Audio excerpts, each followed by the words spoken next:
बिस्मिल्लाहिर्रहमानिर्रहीम। Respectable dare viewers, अस्सलाम वालेकुम। आज एक यूनिक टॉपिक के साथ हाजिर है। आज का टॉपिक बहुत ही इम्पॉर्टेंट है और हर लेवल ऑफ स्टूडेंट के लिए इसकी सिग्निफिकेंस और अहमियत से कोई इनकार नहीं कर सकता। तो जिसने भी हमारे चैनल को सब्सक्राइब नहीं किया वो सब्सक्राइब कर ले। जो सब्सक्राइबर है वो बेल आइकन को लाजमी दबाए ताकि हर नई वीडियो की नोटिफिकेशन सबसे पहले आपको पहुंच सके। जो सब्सक्राइबर है वो वीडियो को ज़्यादा से ज़्यादा लाइक और शेयर किया करें ताकि बहुत सारे लोग उससे मुस्तफ़ीद हो सके। अब आज के टॉपिक की जानिब जाते हैं। आज का टॉपिक बेसिकली एनाफोरा है, यानी definition of anaphora, figure of speech in the English literature with the literary example. यानी anaphora figure of speech English literature में क्या चीज़ है और उसके लिटरेरी एग्जांपल या प्रूफ के साथ इंशाअल्लाह वल अज़ीज़ हम कोशिश करेंगे कि आप लोग के सामने A1 अंदाज में उसको प्रेजेंट करने की कोशिश करें। तो व्हाट इज़ एनाफोरा या डिफ़ाइन एनाफोरा। एनाफोरा क्या होता है, कहाँ पे इस्तेमाल होता है? तो एनाफोरा बेसिकली उर्दू में उसकी ट्रांसलेशन अगर कोई करना चाहते हैं तो एनाफोरा का मतलब होता है यके बाद दीगरे। यानी यके बाद दीगरे का मतलब होता है यानी एक दफ़ा इस्तेमाल हो जाए वो चीज़ या वो लफ्ज़ या वो वर्ड और फिर दोबारा इस्तेमाल हो जाए और फिर इस्तेमाल हो जाए, यानी एक ही लाइन में या एक ही सेंटेंस में एक वर्ड या दो अल्फाज बार बार जब इस्तेमाल हो जाए तो इस चीज़ को हम इंग्लिश यानी पोइट्री में या इंग्लिश लिटरेचर पोइट्री में अमूमन और प्रोज में जो है यानी बहुत रेयर अंदाज से यानी इस चीज़ को हम एनाफोरा कहते हैं या एनाफोरा फिगर ऑफ स्पीच कहते हैं। यानी definition of anaphora figure of speech in the English literature with the literary example की इंट्रोडक्शन की जानिब जाते हैं या डेफिनेशन की जानिब जाते हैं।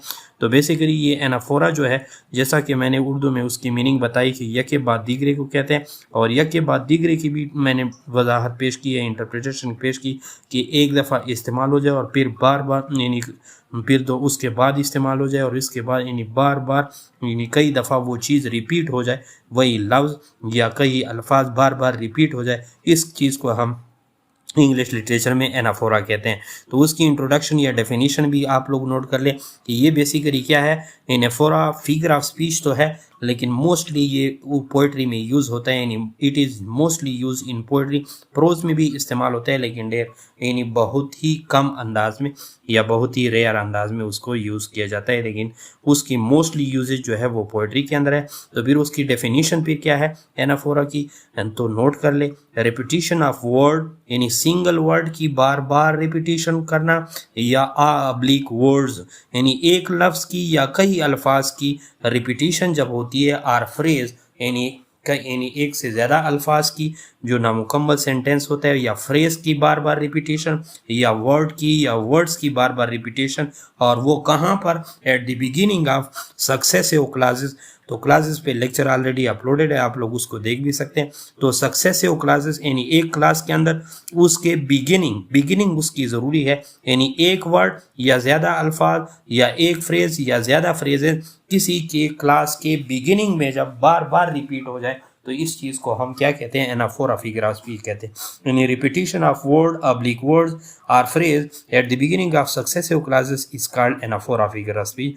तो ये तो उसकी बेसिक डेफिनेशन हो गई जो मैंने यके बाद दीगरे के लिए बताया था कि एक वर्ड या कई अल्फाज या सिर्फ फ्रेज जो है किसी क्लास के शुरू में यानी एक वर्ड या कई अल्फाज बार बार रिपीट हो जाए और किसी सेंटेंस के अंदर या लाइन के अंदर या वर्स के अंदर, इस चीज़ को हम एनाफोरा फिगर ऑफ स्पीच कहते हैं। या अगर कोई अभी तक भी नहीं समझा तो इस तरह भी समझ सकता है, the repetition of initial word or words, any the initial word oblique word in a series of sentence oblique phrases is called anaphora। यानी कैसे?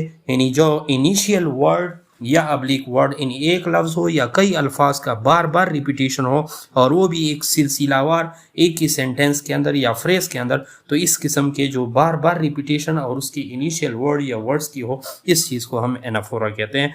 तो ये तो अब आप लोग समझ चुके होंगे। नंबर 2 उसके फंक्शन भी मैं बताऊंगा कि बार बार क्यों फिर मुसन्निफ उस पर जोर देता है। यानी it creates rhythmic effect in the literature या इंग्लिश लिटरेचर के अंदर ये रिदमिक इफेक्ट्स जिसको हम रदीफ और काफिया भी कहते हैं, या उससे जो है एक हम आवाज़ अल्फाज की जो है इफ़ेक्ट या इम्पैक्ट भी पैदा हो जाते हैं और उससे जो साज और मौसीकी की जो है धुन पैदा हो जाती है।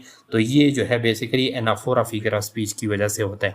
और दूसरी उसका मेन फंक्शन इंग्लिश लिटरेचर में it is easy to remember, और इसके एनाफोरा के इस्तेमाल से वो आसानी हो जाती है कि उसको रिमेंबर किया जाए।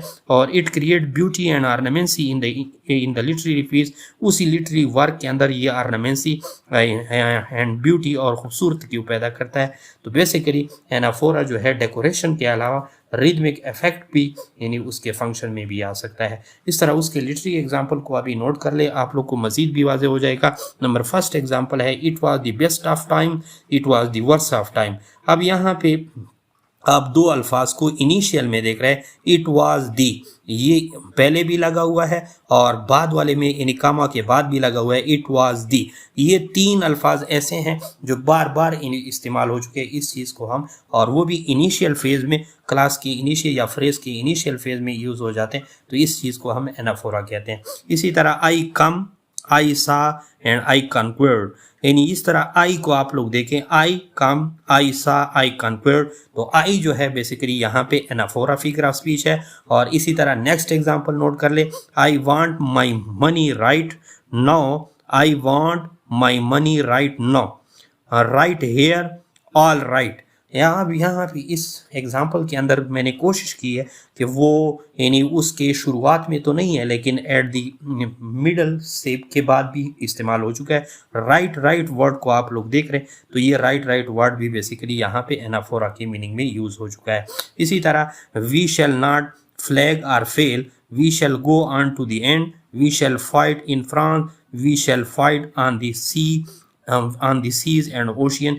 ये विंस्टन चर्चिल कहता है, जो बरतानिया का प्राइम मिनिस्टर भी गुजर चुका है। यानी विंस्टन चर्चिल क्या कहता है, we shall not flag or fail, we shall go on to the end, we shall fight in the France, we shall fight on the seas and ocean. ये basically यानी आप लोग देख रहे हैं कि इसके अंदर कई अल्फाज जो है बार बार रिपीट हुआ है, वी शैल और इन अल्फाज को आप लोग देख रहे हैं। तो ये चीज़ आप लोग उसकी रिपीटिशन और वो भी इनिशियल फेज में, तो ये बेसिकली आप लोग को एनाफोरा के बारे में बताने की कोशिश करते हैं।